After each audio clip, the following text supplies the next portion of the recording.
முதல்வர் அனுப்புற லெட்டர் தான் வாசிக்க போறாரு. அப்படியே இத்தனை லெட்டர் எழுதினார் இல்லையா, நடவடிக்கை என்ன? உங்களுக்கு ஒண்ணுன்னா அப்பா ஒரு தடவை போக முடியுது, பையன் ஒரு தடவை போக முடியுது, அமைச்சர்கள் போக முடியுது விமானத்துல. இதுக்காக ஒருக்கா விமானத்துல போனா என்ன? ஏமா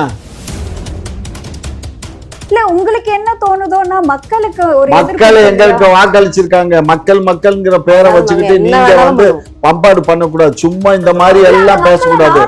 ஒருத்தி தானே நீ ஒத்தினா நீ போ, நீ எங்களுக்கு ஓட்டு போட்டியா? நீ எங்களுக்கு ஓட்டு போட்டுருக்கவே மாட்ட. ஒன்னு ஓட்டை வாங்கி யார் ஜெயிச்சா புரிஞ்சுக்கோங்க. ஒரு பானை சோற்றுக்கு ஒரு சோறு பதங்கிற மாதிரி திமுகவோட நீங்க வாக்கு போட்டீங்கல்ல, அனுபவிங்க அப்படின்னு அவங்க வாயிலே சொல்றாங்க. பரப்புரையில இந்த கெட்ட காட்டுங்க, அப்ப போய் துணி துவைச்சு கொடுக்கறது. விஜய் அவர்கள் வந்து அந்த இடத்துக்கு போனா அவரோட உயிருக்கே ஆபத்து வரும் அப்படின்ற மாதிரி ஒரு கருத்தை வச்சிருக்காரு. இதை எப்படி பாக்குறீங்க? அப்படின்னா அவர் அரசியல விட்டே போயிடலாம். உயிருக்கே ஆபத்து தானே, அந்த விலை மதிப்பு இல்லாத உயிரை எதுக்கு இவரை விடணும்? பெரிய தியாகி வேற, சேகு வேறா, அப்படியே படத்துல வந்து புரட்சி வேற. நீங்க ஆடியே அழிவீங்கடா. உங்க ஆட்டம் க்ளோஸ். உங்க கையாலேயே நீங்க மண்ணள்ளி போட்டு நீங்க வந்து வேனிஷ் ஆயிருவீங்கன்னு தான் நான் உள்ளூர நினைச்சேன். அதை தான் திமுகவும் நினைச்சிருக்கோம்.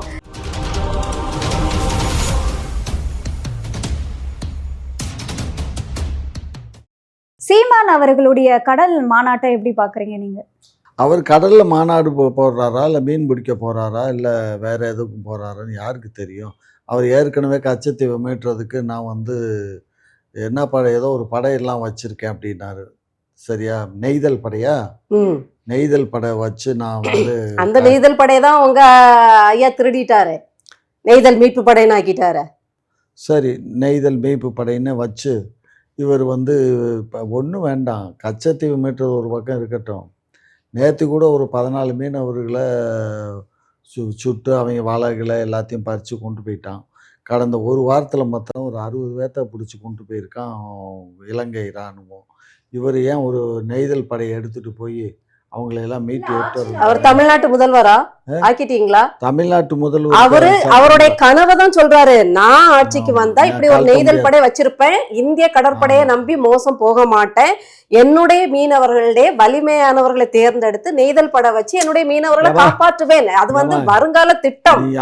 அவர் இன்னும் முதல்வர் ஆகல, ஆக்குதான் அவர் செய்வாரு. வருங்கால திட்டமா இருந்தாலும் சரி, முதல்வர் ஆனாலும் தமிழ்நாடு அரசு அதில் வந்து இராணுவத்துக்கு நம்ம ஈக்குவலா இன்னொரு இராணுவத்தை வச்சுக்கிறதுக்கு நமக்கு அனுமதி இல்லை. காவலர் கூட கடலோர காவல் படை தான் இருக்கே தவிர கடலுக்குள்ள இல்ல படை. புரிஞ்சுக்கோ. அது வந்து தண்ணீர்ல போயாச்சுன்னா அது சென்ட்ரல் கவர்மெண்ட். அப்ப அந்த இலங்கை ராணுவ படை மட்டும் கரெக்டா எப்படி வந்து இவங்களை தூக்குது? அப்ப இந்திய கடற்படை எங்க போச்சு? அந்த ராணுவ படை தூங்க போயிடுச்சா? இதே குஜராத் வேற மாநிலங்கள்ல நடந்தா தொடர்ச்சியா போய் என்ன செய்யுது? அவங்கள வந்து வலுக்கட்டாயமா மீட்டுட்டு வருது, இல்ல அறிக்கை விடுது, அதுக்கான நடவடிக்கைகளை இறங்குது. தமிழக மீனவர்களுக்குன்னா மட்டும் அந்த கடற்படை எங்க போய் தூங்குவா?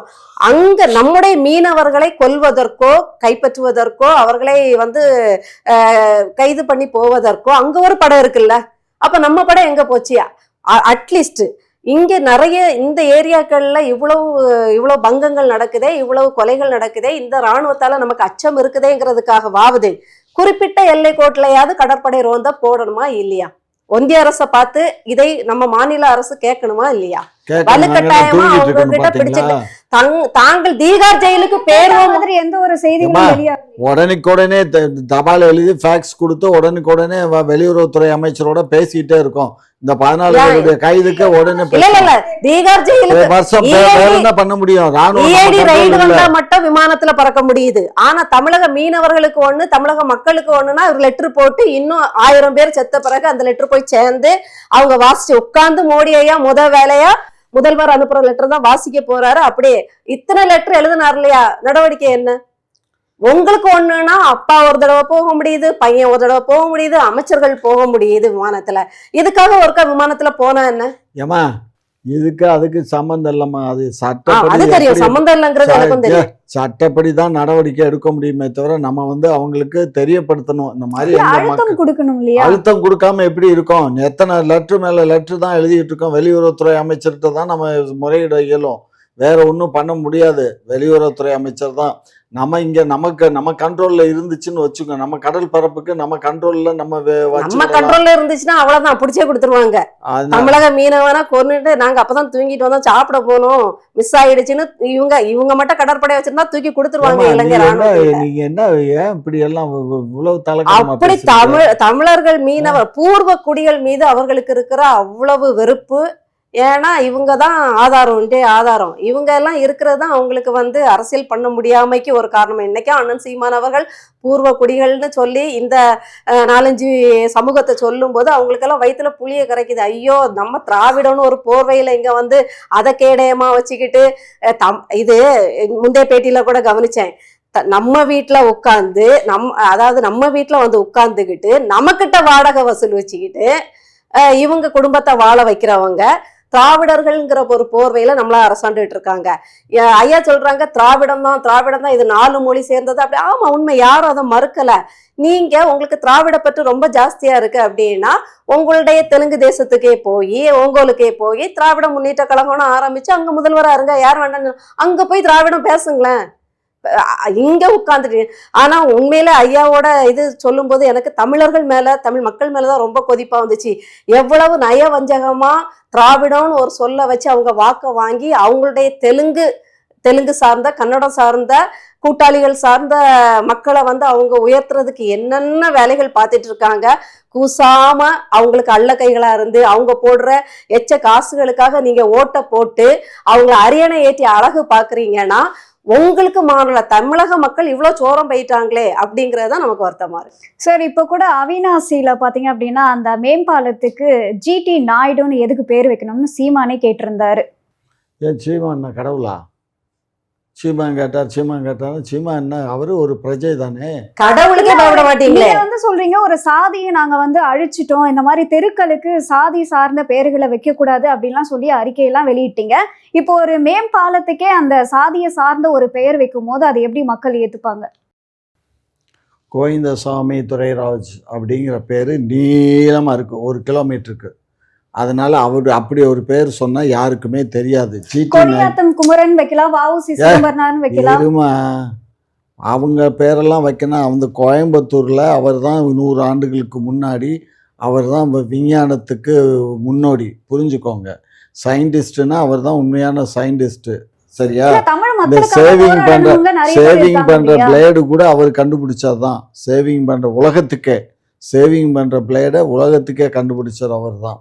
நம்ம இதில் முத பஸ்ஸு கொண்டு வந்து 250 பஸ்ஸை ஓட்ட விட்டவர் அவர் தான். அதே மாதிரி பைக்கு எல்லாமே, ரேடியோ எல்லாம், அலைவரிசைகள் எல்லாமே அப்பமே தயார் பண்ணவர். அப்படிப்பட்ட ஒரு மனுஷன், ஒரு சயின்டிஸ்ட், அவர் பேரை வைக்கிறாங்களே தவிர அதுக்கு நீங்க எல்லாம் தமிழ் மக்களுக்காக போராடின நிறைய பேர் இருக்காங்க. தமிழ் மக்களுக்கு எவன் தான் போராடல? ரோட்ல பாருங்க கூட தான் உங்க கூட போராடுறேன். அதுக்கெல்லாம் எல்லா பயிலும் பேரை வச்சு போராடுறவங்களுக்கு கடைசியில கிடைக்கிற பேரு. கருணாநிதி அவர்களுடைய பேர் மட்டும் வைக்கிறீங்க இல்லையா, பஸ் ஸ்டாண்டுக்கு வைக்கிறீங்க. ஆமா, அவர் இந்த நாட்டை ஆண்டிருக்காரு, 4 முறை முதலமைச்சரா, 5 முறை முதலமைச்சரா இருந்திருக்காரு. அதனால அவர் பேரை வைக்கிறோம். அதுல என்ன உங்களுக்கு என்ன வலிக்குது? 4 முறை மக்கள் அவரை பாதுகாத்து மக்கள் அவரை தேர்ந்தெடுத்தாங்கல்ல. இல்ல, வெறும் ஆட்சி பண்ற ஒரு பேர் வைக்கிறீங்க. நீங்க தமிழ் மண்ணுக்காக போராடினவங்க. அது எங்களுக்கு தெரியும். நாங்க ஆட்சியில இருக்கோம், எங்களுக்கு என்ன தோணுதோ அதைத்தான் நாங்க செய்ய முடியும். இல்ல, உங்களுக்கு என்ன தோணுதோன்னா மக்களுக்கு ஒரு மக்கள் எங்களுக்கு வாக்களிச்சிருக்காங்க. மக்கள்ங்கிற பேரை வச்சுக்கிட்டு நீங்க பம்பாடு பண்ணக்கூடாது. சும்மா இந்த மாதிரி எல்லாம் பேசக்கூடாது. ஒருத்தி தானே நீ ஒத்தினா நீ போ. நீ எங்களுக்கு ஓட்டு போட்டியா? நீ எங்களுக்கு ஓட்டு போட்டிருக்கவே மாட்ட.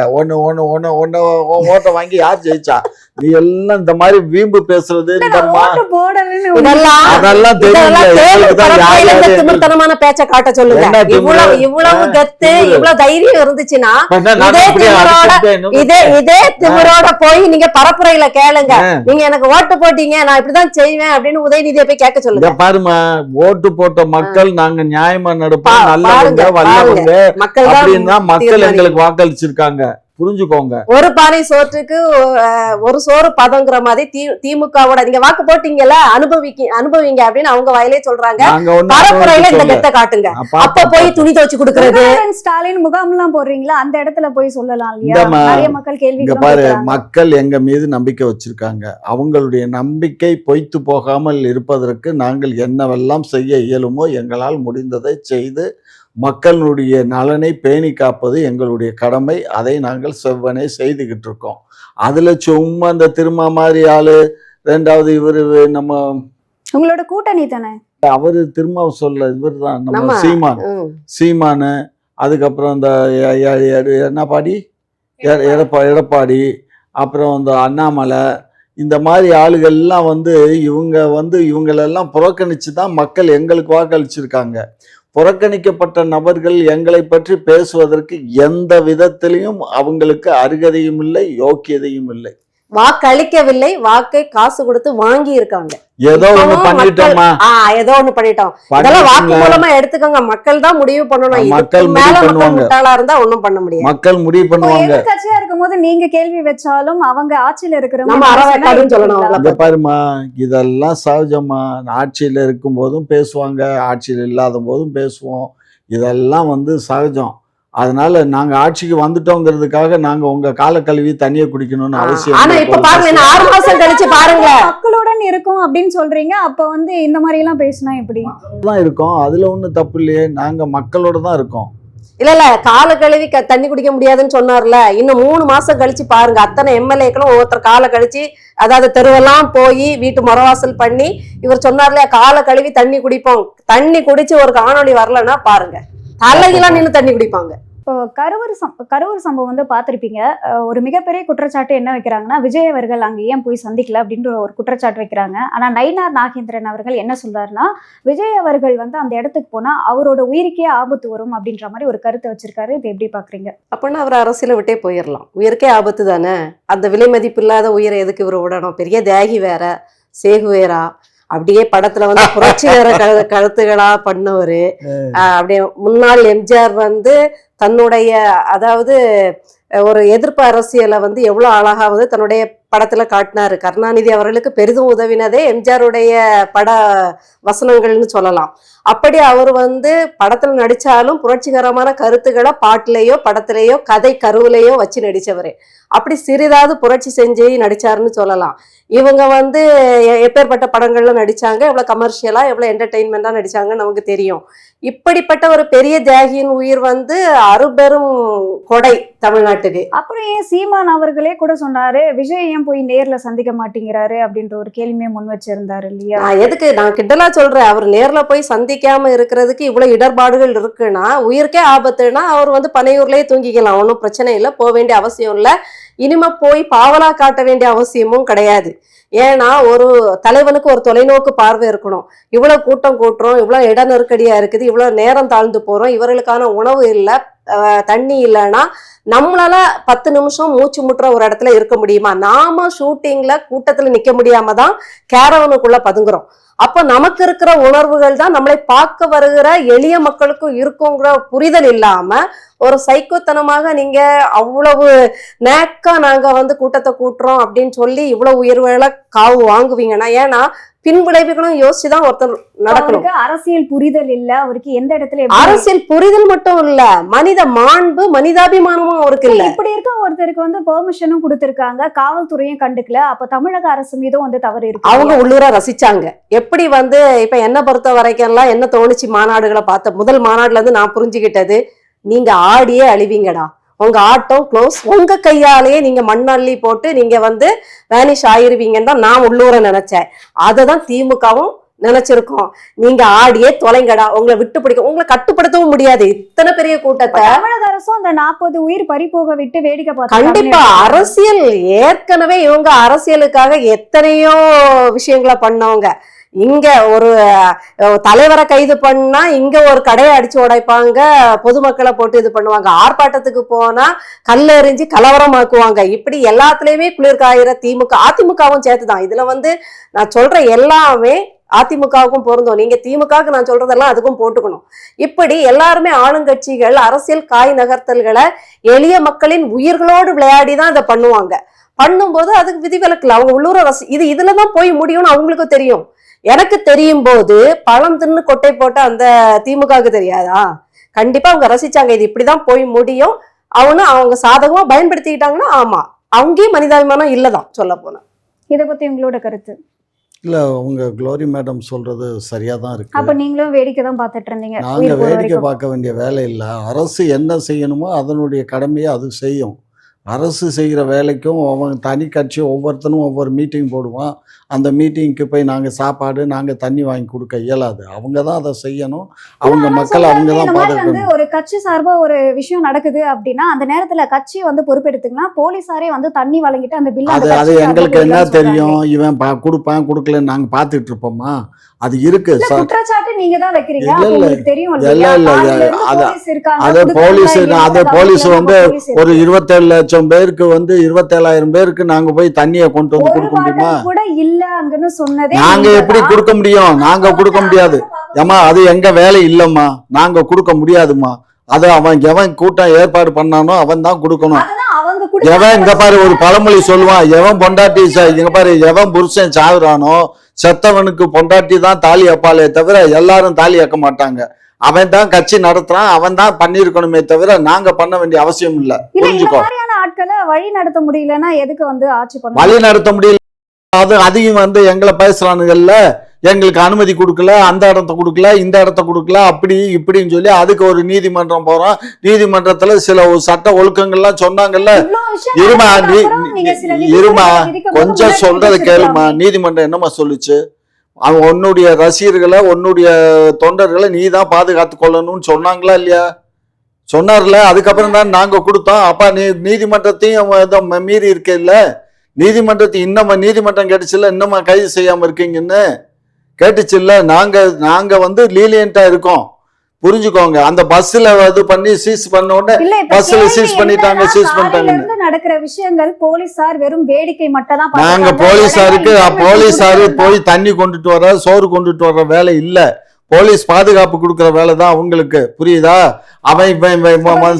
தடுத்து நிறுத்தி இருக்கலாமே அந்த நேரத்துல. அந்த நேரத்துல நாங்க தடுத்தெல்லாம் நிறுத்த முடியாது. மக்கள் கூட்டத்தை தடுத்து நிறுத்தோம்னா தடியடி பிரயோகம் பண்ணினா தான் தடுத்து நிறுத்த முடியும். தடியடி பண்ணி கண்ணீர் புகுண்டு வீசினா தான் இந்த பயில கேட்டிருப்பான். அதுல துப்பாக்கி சூடு நடந்திருந்தா அதுல 10 பேர் செத்து போயிருப்பான்.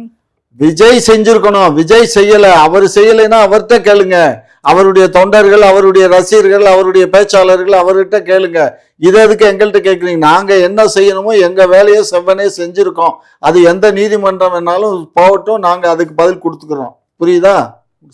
விஜய் அவர்களுக்கு தகவல் கொடுக்கப்பட்டதா தான் சொல்லப்படுது. புஷி ஆனந்த் மூலமா தகவல் கொடுக்கப்பட்டு ரத்து பண்ணுங்க அப்படின்னு சொன்னதாதான் தகவல். நல்ல பிராக்டிக்கலா யோசிக்க போனா காவல்துறையால இதுக்கு மேல எதுவும் பண்ண முடியாது. ஆனா நினைச்சா பண்ணலாம்னா அதுவும் பெரிய ரிஸ்க் தான். 500 மீட்டருக்கு முன்னாடியே நிப்பாட்ட சொல்றாங்கம்மா. அத நிப்பாட்டு போலீஸ் வந்து சொல்லுது. அத அவன் கண்ட காட்டி போங்கிறான், நிப்பாட்ட மாட்டேங்கிறான். அப்ப கட்டுப்பாடற்ற கூட்டம்.